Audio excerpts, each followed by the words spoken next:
हल्का साउंड करो नहीं बोलना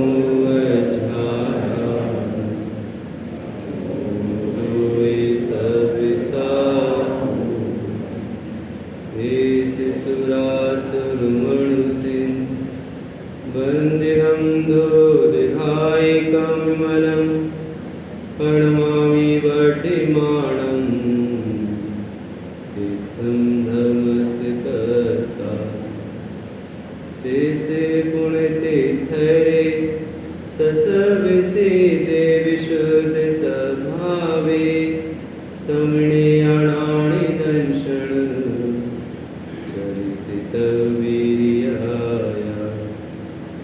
एते सभ्ये समिगं प्रत्येकमेव प्रत्येकं वन्दामि यावर्तन्ते अर्हन्ते मानुषे कृते किच्चारहन्ताणां सेताणां तरणो गणहराणाम् अच्छावै भक्तानां सारुणं चेविषपेषु तेषिं विशुद्धिदर्शन नाणपहाणा समं समासेजे उपसंपयामि सम्मं दत्तो निवाण संपत्ति। श्री वितरागी देव शरण जय। यह श्री ममल पहाड़ जी ग्रंथ विराजमान है। आचार्य श्री जैन तारण स्वामी द्वारा विरचित ममल पहाड़ जी ग्रंथ की जो छठवीं तत्वसार खुलना है, जो आचार्य तारण स्वामी द्वारा विरचित है, तत्वसार खुलना की आज दूसरी गाथा चलेगी। खुलना पढ़ते हैं। दीपी दृष्टि जुहो देवे सहाय शब्दे सहाय तम शब्दे जुहो विवर्णे प्रियो सोई मुक्ति सुभाय उए उए नो हो ज्ञाने विज्ञान तत्व सहाय सुतत जुहो तो जिनवरे ममल सहाय। क्या कहते हैं आचार्य? फूलना का नाम तत्वसार फूलना है, जिसका अर्थ कल अपन करे थे। तत्व का सार अर्थात तत्व का निचोड़ क्या है? वीतरागता है। द्वासांग वाणी का सार वीतरागता है। जिनवाणी वीतरागता की पोषक है। जिनवाणी पढ़ करके वीतरागता का पोषण होना चाहिए, विषय कसाय का नहीं। वीतरागता की पोषक ही जिनवाणी कहलाती है। यह है मुक्ति का मार्ग निरंतर हमको जो दिखलाती है। उस वाणी के अंतर्तम को जिन गुरुओं ने पहचाना है उन गुरुवरियों के चरणों में मस्तक हमें नित झुकाना है। वीतरागता की पोषक होती है जिनवाणी। और फूलना शब्द जुड़ा है, जैसे वृक्ष होता है ना, वृक्ष अनेक फलों से लदा हुआ होता है, तो कहते हैं देखो ये वृक्ष कितना हरा भरा है, कितना फूल गया है। जैसे गुब्बारे में हवा भर दी जाए तो गुब्बारा फूल जाता है। फूलना के कई अर्थ निकलते हैं, कई जीव तो कसाय में फूलते हैं, कहते हैं ना ये फूला फूला फिर रहा है।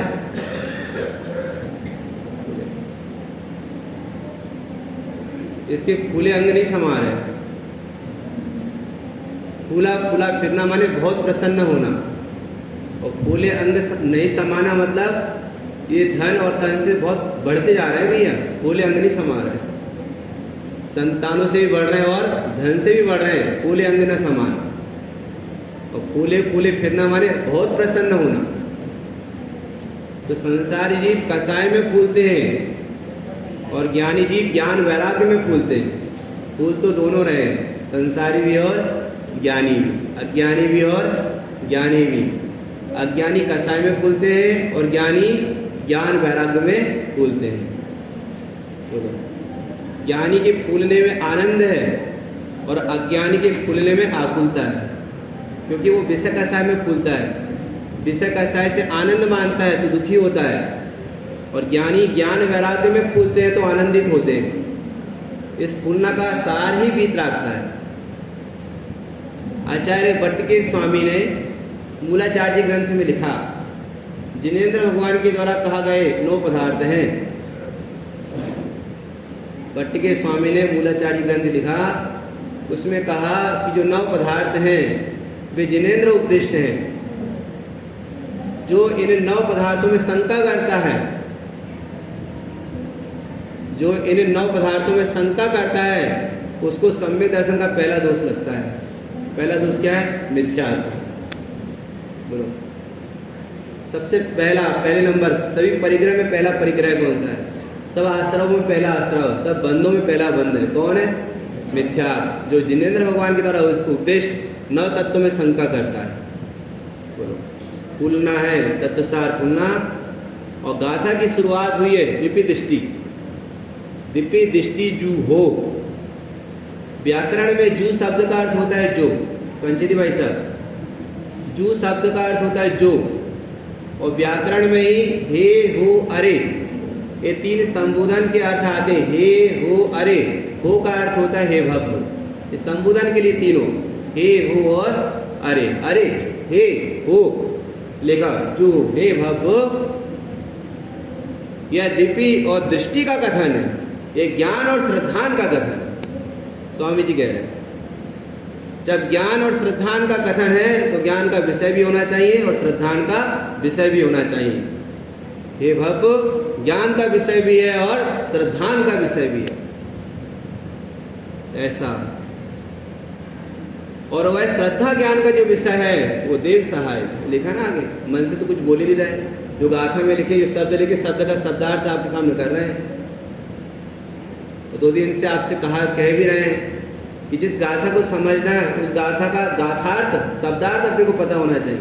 भाई शब्द का अर्थ अपने को पता है, बोलो, तो बात फिर आगे बढ़ेगी। जब शब्द का अर्थ अपने को पता ही नहीं, आपसे कहा जाए कि चौके में आपको सेंधा लाना है, सेंधा, तो सेंधा का अर्थ क्या होता है?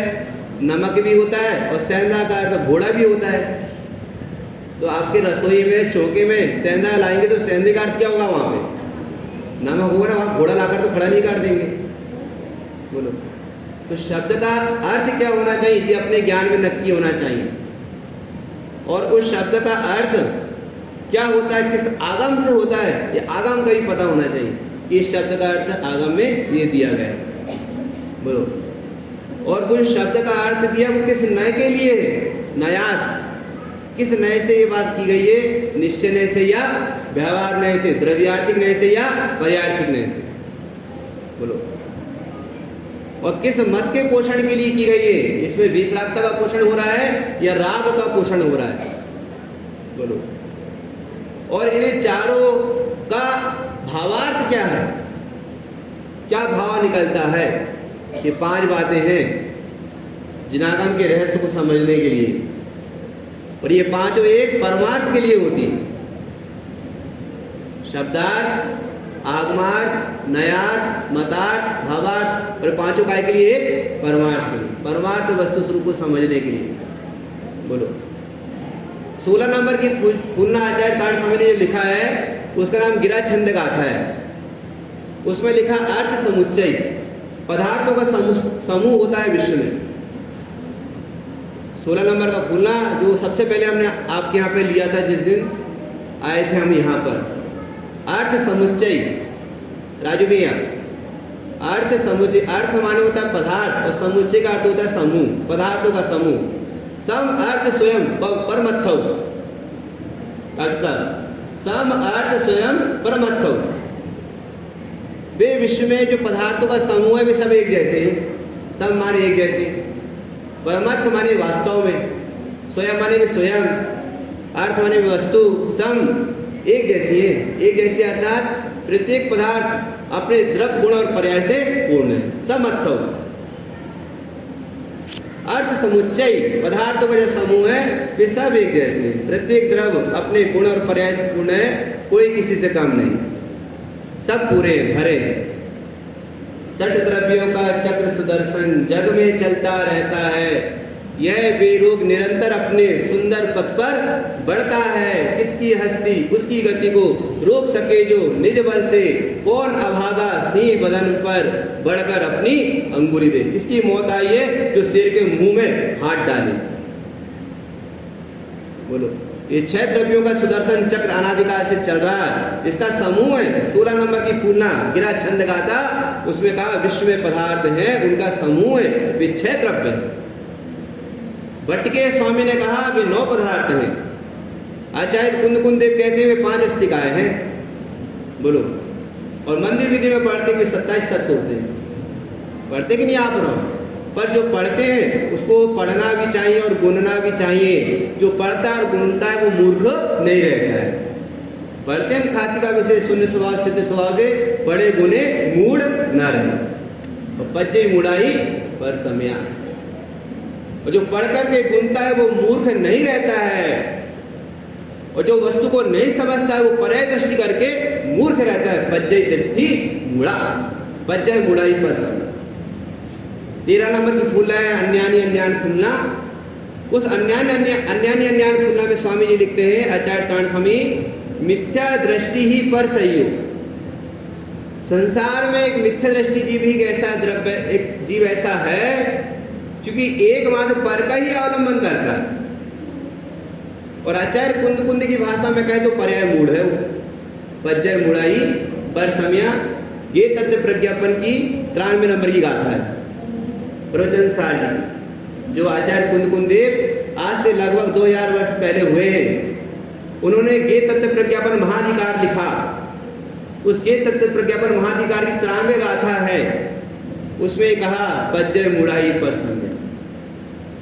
और उनके 1500 वर्ष पश्चात आचार्य श्रीमद जिन ताड़ स्वामी हुए, आचार्य कुंद के 1500 वर्ष आदि कहलाएंगे ना डॉक्टर साहब। उन्होंने 13 नंबर की फूलना लिखी। उस 13 नंबर की फूलना में लिखा मिथ्या दृष्टि ही पर सहयोग। अब बताओ दोनों को कहने में क्या अर्थ हो सकता है? अरे आचार्य कुंद कह रहे हैं अज्ञानी पर्याय मूढ़ है, और आचार्य ताड़ स्वामी कह रहे हैं अज्ञानी पर्याय मूढ़ है। मिथ्या दृष्टि को एकमात्र पर का ही अवलंबन है, स्वावलंबी नहीं है, वो परावलंबी है। 5 इंद्र के विषयों में सुख मानता है, ढूंढता है, फिरता है, लेकिन सुख नहीं मिला आज तक। सुख कबहू ना पाए। क्यों पाएगा? जो चीज जहाँ है ही नहीं वो कहाँ मिलेगी वहां से? सुख तो आत्मा की शक्ति है, वो आत्मा में से आता है, बाहर से कभी नहीं आता। और स्व उन्मुख वृत्ति से, अंतर्मुख वृत्ति से, स्वभाव की दृष्टि से, स्वभाव के ज्ञान से, स्वभाव की स्थिरता से सुख आनंद प्रकट होता है। दीपी दृष्टि जो हो। बोलो, इस दूसरी गाथा में आचार्य ताड़ स्वामी कहते हैं दीपी क्या होती है, दृष्टि क्या होती है। 4 प्रकार की शैली होती है वस्तु को समझने की डॉक्टर साहब। बोलो, आप चाहे 27 तत्वों में 9 पदार्थों को समझो, चाहे 6 द्रव्य को समझो, चाहे 5 अस्तिकाय को समझो, बोलो, चाहे 7 तत्व को समझो, आपको 4 प्रकार की शैली समझना पड़ेगा। बोलो, आगम की भाषा में कहा जाए तो वस्तु को समझने की सामान्य विशेषात्मक शैली है, और न्याय शास्त्र से देखा जाए तो वस्तु को समझने के लिए अन्वय और व्यतिरेक है। अन्वय व्यतिरेक न्याय शास्त्र से वस्तु को समझने की एक शैली है। आगम की भाषा में सामान्य विशेषात्मक वस्तु का धर्म होता है, ये आगम की भाषा है कि वस्तु सामान्य विशेषात्मक होती है, और अन्वय व्यतिरेक होती है, ये न्याय की भाषा है। दिव्य दृष्टि जो हो, ये अकेली दिव्य दृष्टि नहीं है, इसके साथ 3 बातें और हैं, टोटल 4 बातें हैं। बोलो, हम फूलना पढ़ लेते हैं, गाथा पढ़ लेते हैं, उसका अर्थ यदि हम नहीं पढ़ेंगे, नहीं समझेंगे। आपने डॉक्टर साहब ने जो नए चक्र लिखा है, परम भाव प्रकाशक नए चक्र, उसमें कहा कि आपको यदि नयों का ज्ञान करना है, जो लोक में जगत में जो कुशल खिलाड़ी होते हैं, आपको जगत में यदि तलवार चलाना सीखना है, लाठी चलाना सीखना है, तो जो उसमें कुशल व्यक्ति है उसके पास जाकर के सीखना। तलवार चलाना सीखना है तो जो कुशल व्यक्ति है उनके पास जाकर के सीखना। उनके पास जाकर के नहीं सीखोगे और मन से तलवार चलाओगे तो स्वयं की गर्दन कट जाएगी। यदि जिनेंद्र भगवान का ये आगम, इस रहस्य को समझना है तो जिसमें स्पेशलिस्ट वक्ता हैं, जो जिनागम के रहस्य को जानने वाले हैं, उनके निकट में रह करके आपको जिनागम सीखना पड़ेगा, मन से मत सीखना। कथितम जिनेंद्र, ये भगवान जिनेंद्र का कहा हुआ उपदेश है। इसको जिनेंद्र भगवान के उपदेश को जानने वाले जो श्रोता वक्तागण हैं, उन वक्ताओं के निकट में पंडित टोडरमल जी की भाषा में कहें, जो जिन धर्म का श्रद्धानी वक्ता है। क्या कहा डॉक्टर ऋषभ जी, आप मेहनत तो बहुत करते हो पर स्वाध्याय का लाभ नहीं ले पा रहे। व्यवस्थापक तो बन गए, लेकिन गायक बनना है, और गायक बनने के लिए आगम का अभ्यास चाहिए, माने फूलना का अभ्यास चाहिए, गाथाओं का अभ्यास चाहिए, जिनागम का अभ्यास चाहिए, और चारों अनुयोग से चाहिए। बोलो, कुशल वक्ता चाहिए जिनके मुख से जिनवाणी सुन सके। आप सुनने के लोग से किसी के मुख से भी जिनवाणी मत सुनना। कोई भी सुनाने बैठ गए और आप सुनने लगे, बोलो, अरे भाई, जो जिनवाणी सुना रहा है वो जिन धर्म श्रद्धानी है कि नहीं? वो बीतरागी देव शास्त्र गुरु का भक्त है कि नहीं? वो देव शास्त्र गुरु को मानने वाला है कि नहीं? वो बीतरागता का पोषण करने वाला है कि नहीं? वो 7 तत्वों में, 6 द्रव्यों में, 9 पदार्थ में, 5 अस्तिकाय में निपुण है कि नहीं? जिन धर्म का श्रद्धानी वक्ता होना चाहिए। उनके मुख से जिनवाणी सुनना, सुनने के लोभ से किसी के मुख से भी जिनवाणी मत सुनना, दिव्य दृष्टि जो हो। बोले क्यों? ये दृष्टि और ज्ञान का जो विषय होता है वो देव के द्वारा कहा हुआ है, देव सहाय और शब्द सहाय। देव सहाय माने जिनेंद्र भगवान का, और शब्द सहाय माने आगम का, जिनेंद्र भगवान के द्वारा प्ररूपित वाणी। कहा ना आगम, आगम कहते किसे? कल इसका अर्थ हमने आपको बताया था। जो आप्त का कहा हुआ हो, 3 अक्षर से बना ना आगम, जो आप्त का कहा हुआ हो, गणगणों के द्वारा पूछा गया हो और मुनियों के द्वारा मनन किया गया, उसे क्या कहते हैं? आगम। और वह आगम कथितम जिनेंद्र, वह जिनेंद्र भगवान के द्वारा कहा हुआ है। उस आगम के अभ्यास में जो निपुण है, ऐसे वक्ता के मुख से जिनवाणी सुनना, सुनने के लोभ से किसी के मुख से भी मत सुनना। जो विषय का साय का पोषण करता है उसके मुख से जिनवाणी मत सुनना, क्योंकि जिनवाणी बीतराग तक ही पोषण है। बोलो, ये तो आत्म के अहित करने वाले हैं विषय का साय, और बीतरागता आत्मा का हित करने वाली है। तो बीतरागता के पोषक जिनवाणी और उसको बतलाने वाले श्री गुरु, देव सहाय और शब्द सहाय। आपको देव का अवलंबन लेना पड़ेगा, आपको शब्द का अवलंबन लेना पड़ेगा। यहाँ श्री गुरु महाराज कहते हैं देव सहाय और शब्द सहाय, लिखा है गाथा में, वो आपके सामने अर्थ कर रहे हैं। देव सहाय और शब्द सहाय। देव कहलाते अरिहंत भगवान, तीर्थंकर भगवान, आप जो बीतरागी सर्वक और हेतुपदेशी होते हैं, और उनका कहा हुआ वचन आगम कहलाता है। बोलो, जब हम आपके यहाँ पर आए थे उस दिन 14 तारीख को शाम को हमने आपके सामने जिनवाणी का अर्थ लिए थे कि जिनवाणी कैसी होती है। जो जिनेंद्र भगवान का आगम है शब्द, शब्द माने आगम, उसका अवलंबन लेना। वो आगम कैसा है? बोले पूर्व पर दोषों से रहित है। आपने मंदिर विधि में पढ़ा, जो अनंत 24 ने कहा, वर्तमान वही भगवान महावीर स्वामी कह रहे हैं, और भविष्य में जो 24 होगी वो सभी इसी बीतरागता को पोषण करने वाली होगी। शब्द सहाय, आगम का अवलंबन लो, शास्त्रों का अभ्यास करो, सब काम छोड़ो, स्वाध्याय करो। जब मिले तब स्वाध्याय करो, बुद्धिपूर्वक करो, समय निकालकर काम करो और जगत के काम छोड़ करके करो, पर स्वाध्याय करो। यदि आप चौके में हो तो स्वाध्याय करो, छेड़ाला याद करो, भक्तामणि के काव्य याद करो, बोलो, और खाली समय निकाल करके चारों आने पढ़ो, कभी प्रथमानी योग, कभी चरणानी योग, कभी द्रव्यानी योग और कभी कर्णानी योग, पर आगम का अभ्यास करो, शब्द सहाय। बोलो।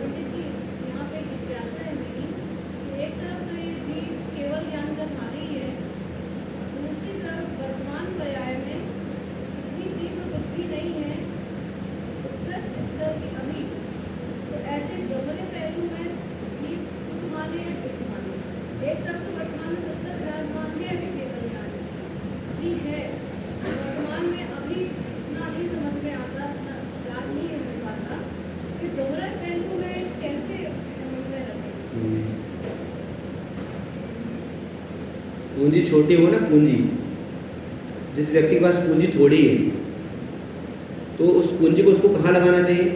व्यापार में ही लगाना चाहिए। यदि उस पूंजी को यदि वो लौकिक कार्य में लगा दे तो व्यापार करेगा कैसे? फिर खाने पीने को क्या मिलेगा? फिर तो मरना ही पड़ेगा उसको।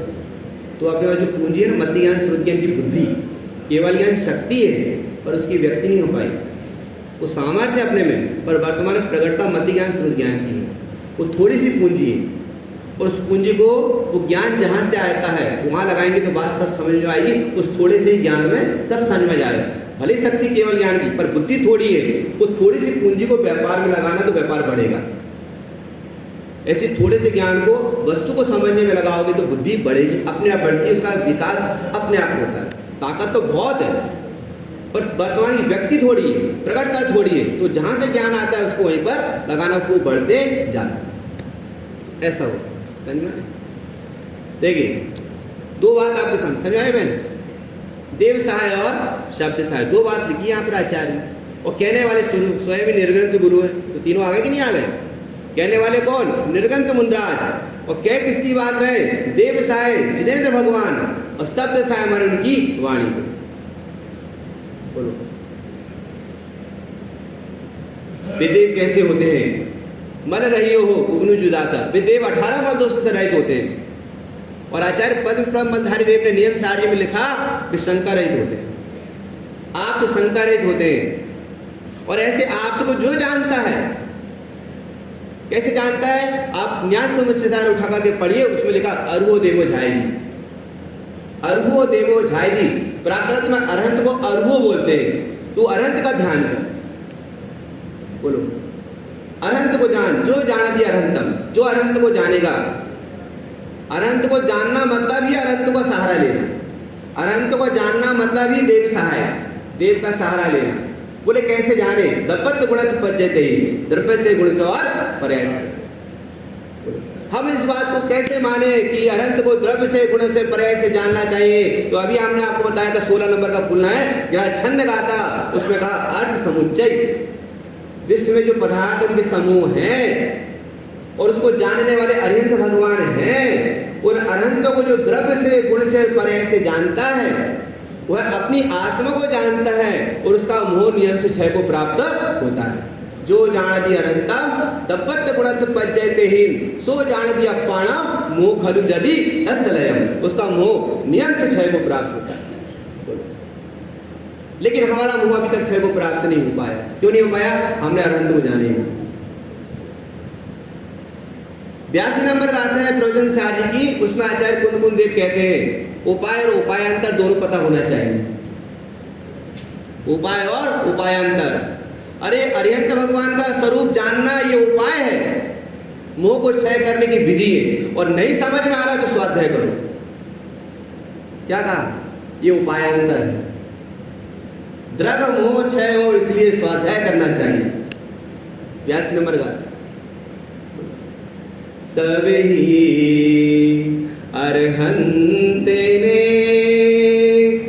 विधि नाष्ट कीने, जिस विधि सबको बताई वही विधि हो नमन उनको सब विधि। 82 नंबर गाथा है प्रवचन 60 की।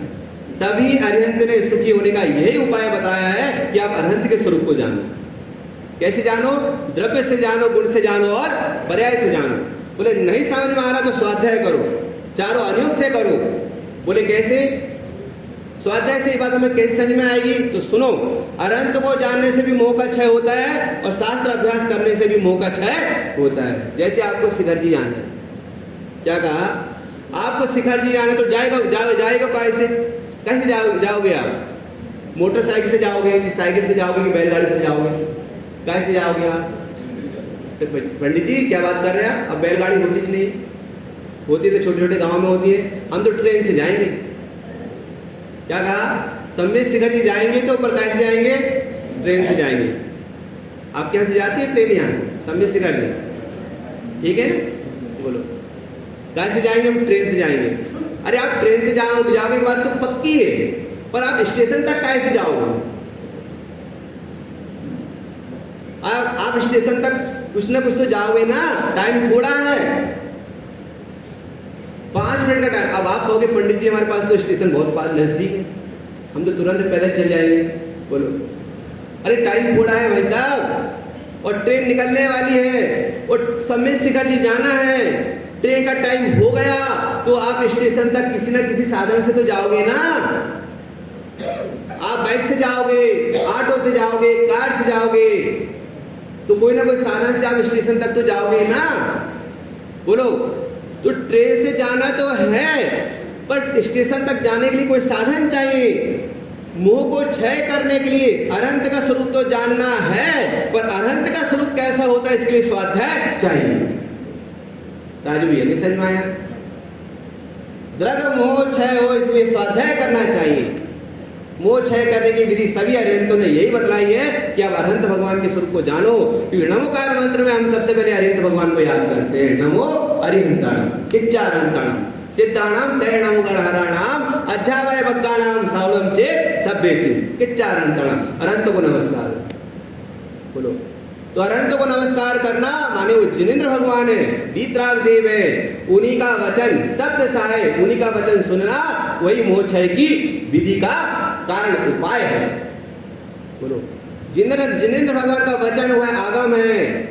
बोलो और इस आगम में वस्तु को जानने की 4 शैली बतलाई है। कितनी शैली बतलाई है? 4 शैली। अब हम इसी से निकालकर आपके सामने बतला रहे हैं। दीपी दृष्टि जू हो। दीपी दृष्टि, दीपी का अर्थ होता है ज्ञान और दृष्टि का अर्थ होता है दृष्टि माने श्रद्धा। एक शैली होती है ज्ञान प्रधान दृष्टि से वस्तु को समझना चाहिए। अब इसी का उल्टा कर दो, निकालो आप, हम आपको सिखा दे रहे हैं, निकालो, निकाली कला।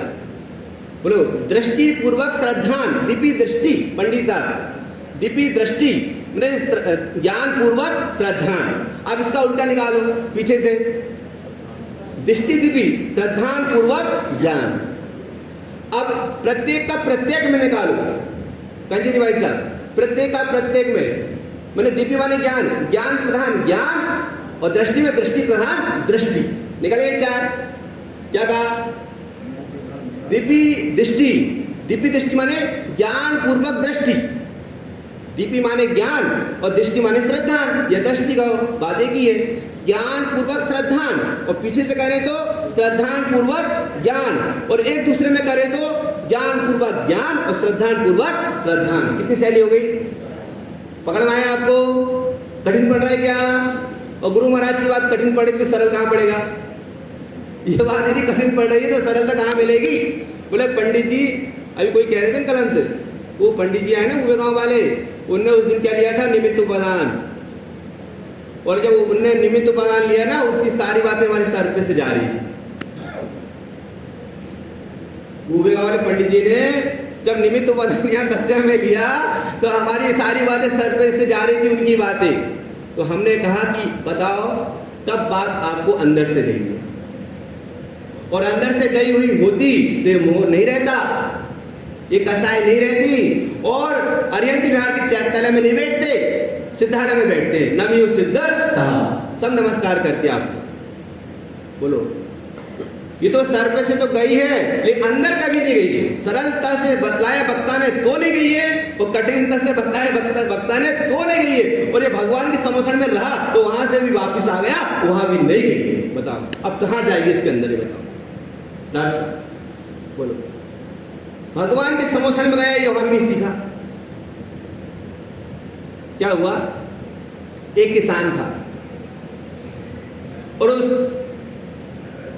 किसान के पास उसका खेत, और जहां किसान रहता था वहीं एक राजा रहता था, और राजा की नगरी में बहुत से किसान रहते थे।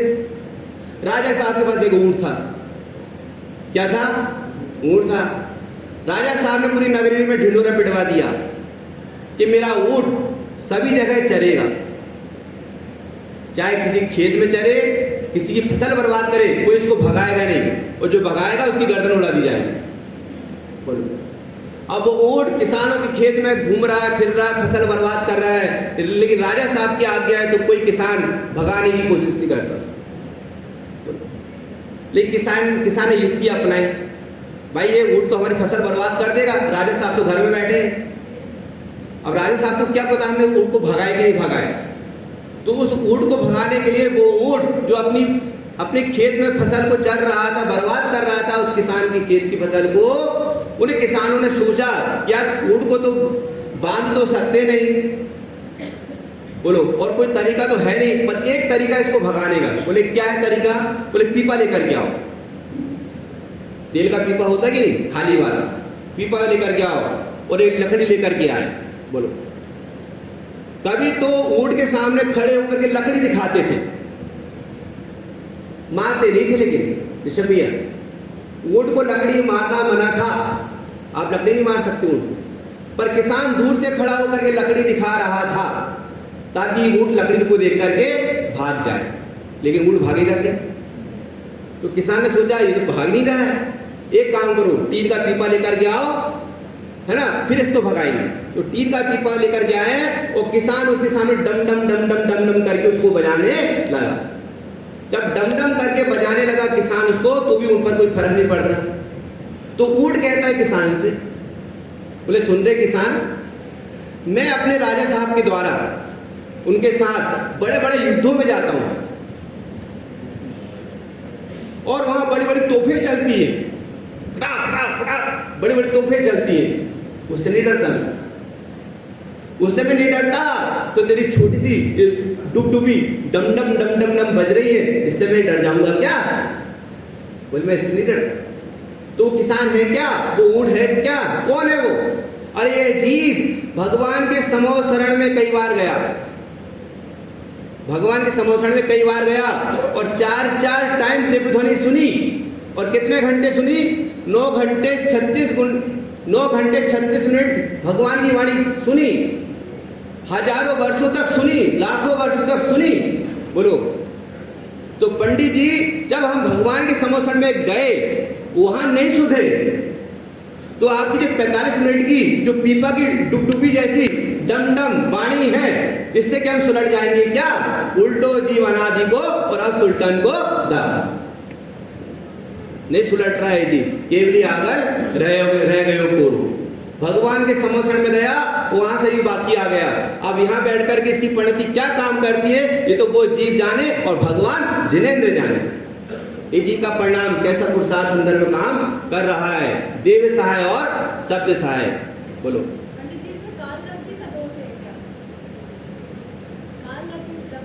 काल लब्धि और होनहार तो कोई वस्तु ही नहीं है जी, पुरुषार्थ नहीं करता है, पुरुषार्थ की विपरीतता है, इसका दोष।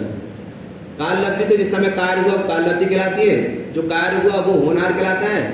जीव पुरुषार्थ नहीं करता, वो पुरुषार्थ की विपरीतता है, इसलिए जीव का हित नहीं हो पाता। ऐसा तो जिस समय पुरुषार्थ करे वो काल लब्धि कहलाती है, और पुरुषार्थ करने पर जो उत्पन्न हुआ आनंद सुख शांति वो होनहार कहलाता है। ये वो 5 समय समझेंगे ना, तो उसमें पुरुषार्थ ही मेन है, पुरुषार्थ से ही मोक्ष की प्राप्ति होती है, काल लब्धि और होनहार तो कोई वस्तु नहीं। आप मोक्ष मार्ग प्रकाशक जी पढ़ेंगे तो 9वें अधिकार में पंडित जी ने बहुत विस्तार से वर्णन किया है मोक्ष मार्ग प्रकाशक जी में, कि काल लब्धि जिस समय कार्य हुआ, जैसे अभी आप आकर यहाँ बैठे नहीं बैठे, अभी आकर बैठे काल लब्धि, और आकर के बैठ गए होनहार, जिस समय आए वो काल अवधि, आकर के बैठ गए होनहार, पर आपने जो उपयोग लगाकर जिनवाणी सुन रहे हैं वो पुरुषार्थ। अब और भी बहनें और भाई लोग बैठे हुए हैं, बैठ कर अभी टाइम पूरा कर रहे हैं, कब पंडित जी प्रवचन बंद करें, कब घड़ी देखें और हम यहाँ से जाएं। बोलो, माने जीव उपयोग लगाकर जिनवाणी सुने वो पुरुषार्थ, और जिस समय आया वो काल अवधि, जो हुआ उसे वो होनहार, पर उसने जो उपयोग लगाकर सुना है ना, उससे सारे 5 समवाय की सार्थकता है, पुरुषार्थ से मोक्ष की प्राप्ति। बोलो, और जो विषय चल रहा है उसे स्वभाव कहते हैं, जो विषय यहाँ चल रहा है ना उसे स्वभाव कहते हैं, और जीव ने उसमें जो बुद्धि लगाई, ये सब व्यवहार हटा रहा हूं, व्यवहार परिभाषा आपके सामने, जो विषय यहाँ चल रहा है उसको स्वभाव कहते हैं, उसमें जीव ने जो बुद्धि लगाई उसको पुरुषार्थ कहते हैं। और किसके होने पर लगाई कि भैया जी आए थे तो वो निमित्त कहलाते हैं, और जिस समय हमने सुना वो काल अवधि कहलाती है, और जो सुना वो होनहार में सुनने को आया। ऐसे 5 प्रकार के समवाय होते हैं। ऐसा क्या कहा, देव सहाय और शब्द सहाय। जिनेंद्र भगवान ने अपनी वाणी में 4 प्रकार की शैली बतलाई है पदार्थों को समझने के लिए। बोलो, 9 पदार्थ होते हैं। 9 तत्वों में छिपी हुई जो आत्म ज्योति है, भजन पढ़ते ना, 9 तत्वों में छिपी हुई जो ज्योति उसे प्रगटाएंगे, पर्यायों के पार त्रिकाली ध्रुव को लक्ष्य बनाएंगे। 9 तत्वों में छिपी हुई जो आत्म ज्योति, 9 तत्वों का ज्ञान, और उसमें छिपी हुई जो आत्म ज्योति उसका श्रद्धान, एक ज्ञान पूर्वक श्रद्धान, एक शैली हुई। क्या कहा, 9 तत्वों का ज्ञान और 9 तत्वों में छिपी हुई जो आत्म ज्योति है उसको बाहर निकाल करके जिसने लाया, जिसे ज्ञान ने, उसकी प्रतीति, उसका श्रद्धान, वो दिव्य दृष्टि है, ज्ञान पूर्वक श्रद्धान। 9 तत्वों का ज्ञान और 9 तत्वों में छिपी हुई जो आत्म ज्योति, जो श्रद्धा का श्रद्धेय है, ज्ञान का ज्ञेय है, ध्यान का ध्येय है, वो ज्ञान पूर्वक श्रद्धान है। डॉक्टर साहब ऐसा है, समझ में आया आपको? नहीं आया समझ में तो आप सभा में मत पूछना, आप मेरे से अलग से पूछ लेना। वो लिंक टूट जाती ना, वो जो रील चल रही है ना, रील, मेरे ज्ञान में जो रील चल रही है, कोई वक्ता हो उसके ज्ञान में जो रील चलती है वो लिंक टूट जाती है। जैसे लाइट चली जाए तो माइक बंद हो जाता है, जैसे लिंक टूट गई ध्यान की रील बंद हो जाती है। आप पहले सुनो, उसके बाद फिर आपको जो पूछना हो पूछते रहना। ऐसा सब समाधान मिलेगा यहाँ। क्या कहा, तो 9 तत्वों का ज्ञान वो ज्ञान है, और 9 तत्वों में छिपी हुई जो आत्म ज्योति, जो शुद्ध चैतन्य तत्व है, जो ममल स्वभाव है, उसका श्रद्धान, वो ज्ञान पूर्वक श्रद्धान है। 9 तत्वों में छिपा हुआ ममल स्वभाव, वो ज्ञान स्वभाव, वो पाणविक भाव, 9 तत्वों को जान करके उसमें जो दृष्टि का विषय है उसको निकाल लेना, वो ज्ञान पूर्वक श्रद्धान। ठीक, अब जब 9 तत्व में छिपी हुई जो आत्म ज्योति है उसका श्रद्धान हुआ, तो वही 9 तत्वों का ज्ञान क्या हो गया, सम्यक हो गया। क्या कहा, हमने 9 तत्वों में से शुद्ध जीव तत्व को निकाला, ये ज्ञान पूर्वक श्रद्धान, और ज्ञान पूर्वक श्रद्धान होने पे 9 तत्वों का ज्ञान सम्यक ज्ञान कहलाता है। जीवादि 7 तत्वों का ज्ञान भूतार्थ नय से जाने गए। 13 नंबर गाथा है समय सार जी की, आचार्य अमरचंद्र की टीका की पहली लाइन, भूतार्थ नय से जाने गए, जीवादि 9 तत्वों का श्रद्धान हुआ व्यवहार सम्यक दर्शन है, पर भूतार्थ नय से जाने गए। जोर किस बात पर है, उसमें छिपी हुई जो आत्म ज्योति है वो भूतार्थनय का विषय है, वो दृष्टि का विषय है, उसका ज्ञान जिसको होने पर, उसका श्रद्धान जिसको होने पर 9 तत्वों का ज्ञान सम्यक दर्शन कहलाता है। ये तो 9 तत्वों के ज्ञान पूर्वक छिपी हुई आत्म ज्योति का श्रद्धान वो ज्ञान पूर्वक श्रद्धान है, और श्रद्धा होने पर जो 9 तत्वों का ज्ञान है वो श्रद्धान पूर्वक ज्ञान है। क्या कहा, वो श्रद्धान पूर्वक ज्ञान और ज्ञान पूर्वक श्रद्धान। अब रात को डॉक्टर साहब ले रहे थे गुणस्थान विवेचन, रात को डॉक्टर साहब गुणस्थान विवेचन ले रहे थे कि किस गुणस्थान में कौन सा जीव पाया जाता है, हमारा गुणस्थान क्या है। तो गुणस्थानों की अपेक्षा जीव का ज्ञान करना, मारणा की अपेक्षा जीव का ज्ञान करना, और समाज की अपेक्षा जीव का ज्ञान करना, संसार में जीव कहाँ कहाँ पाया जाता है, ये ज्ञान पूर्वक ज्ञान, ये तीसरी शैली है। संसार में जीव कहाँ पाए जाते हैं, गुणस्थानों में कहाँ मिलेगा, मारणा में कहाँ मिलेगा, समाज में, जीव समाज में कहाँ मिलेगा, ये ज्ञान पूर्वक ज्ञान, ये तीसरी शैली है। देखिए जीव कैसा होता है, निगोदय जीव होता भी है, अनादिकाल से जीव कहाँ रहा है? निगोद में रहा है। और ऐसे भी जीव है जो अनादिकाल से निगोद में है और अनंत काल तक निगोद से निकलेंगे भी नहीं, वे निगोदीय जीव कहलाते हैं। और निकलते भी हैं तो 6 महीना 8 समय में 608 जीव निकलते हैं और उतने ही यहाँ से मोक्ष जाते हैं। अरे भाई 608 जीव मोक्ष जाएंगे पर इस पंचम काल 21,000 वर्ष में 123 जीव एक भाव अवतारी है, वे भी मोक्ष जाएंगे। इस पंचम काल के, इस निकृष्ट पंचम काल के 123 जीव अगले भाव से मोक्ष जाएंगे। ऐसे भी भगवान की वाणी में आया विदेश क्षेत्र से। जैन दर्शन गणित उठाकर पढ़ लेना, उसमें ये वर्णन आया है 123 जीव कि पहले 3,000 वर्ष में कितने जाएंगे, दूसरे 3,000 वर्ष में कितने जाएंगे, तीसरे 3,000 वर्ष में कितने जाएंगे। और अभी पंचम काल के हुए कितने वर्ष हो गए? अभी 2,500 वर्ष हुए। अभी तो 3,000 वर्ष पूरा हुआ ही नहीं। और पहले 3,000 वर्ष में कितने जाएंगे? बोले 64 जाएंगे। 61 कितने जाएंगे बताओ? फिर दूसरे 3,000 वर्ष में कितने, तीसरे 3,000 वर्ष में कितने, और आखिरी 3,000 वर्ष में केवल एक जाएगा। टोटल 21,000 वर्ष में कितने जाएंगे? 123 जाएंगे। अभी 2,500 वर्ष में 2,500 वर्ष में भी वो 64 भी पूरे नहीं हो पाए। बताओ, हो सकता है उसमें भी अपना नंबर हो, अरिहंत विहार वालों का नंबर हो, ये भी हो सकता है। क्या कहा है कि नहीं? तो निगोदीय जीव, अरे जीव एक इंद्रिय होता है, जीव 2 इंद्रिय होता है, जीव 3 इंद्रिय होता है, 4 इंद्रिय होता है, असंगी होता है और संगी होता है। बताओ ये वर्णन जिनवाणी में आता कि नहीं आता? आता ना वर्णन। ये इसको ज्ञान प्रधान ज्ञान शैली कहते हैं। इसको क्या कहते हैं? ज्ञान प्रधान ज्ञान शैली, क्योंकि संयोग की ओर से कथन करता है। जो ज्ञान प्रधान ज्ञान शैली संयोग की ओर से कथन करती है ये शैली। और एक शैली होती है दृष्टि प्रधान दृष्टि शैली। दृष्टि प्रधान दृष्टि एक शैली ये होती है। बोले कैसे होती है? सुनो, ये ऐसी होती है, आपने युगल जी बाबू साहब का तो व्याख्यान सुना ही होगा। बाबू युगल जी साहब का व्याख्यान आपने सुना ही होगा कि सम्यक दर्शन ने अपना कोना कोना ध्रुव के लिए खाली कर दिया। सम्यक दर्शन ने अपना कोना कोना ध्रुव के लिए खाली कर दिया, यहां तक कि उसने अपने खुद के लिए भी कोई जगह खाली नहीं रखी। विनोद भैया, बाबू जी, पंडित साहब, आजाद भाई साहब, सम्यक दर्शन ने अपने खुद के लिए भी कोई जगह खाली नहीं रखी। इतना समर्पण कर दिया उसने किसके प्रति? त्रिकाली ध्रुव के प्रति। इतना समर्पित हो गया कि उसने कोना कोना खाली कर दिया। उसने अपने खुद के लिए भी जगह नहीं रखी।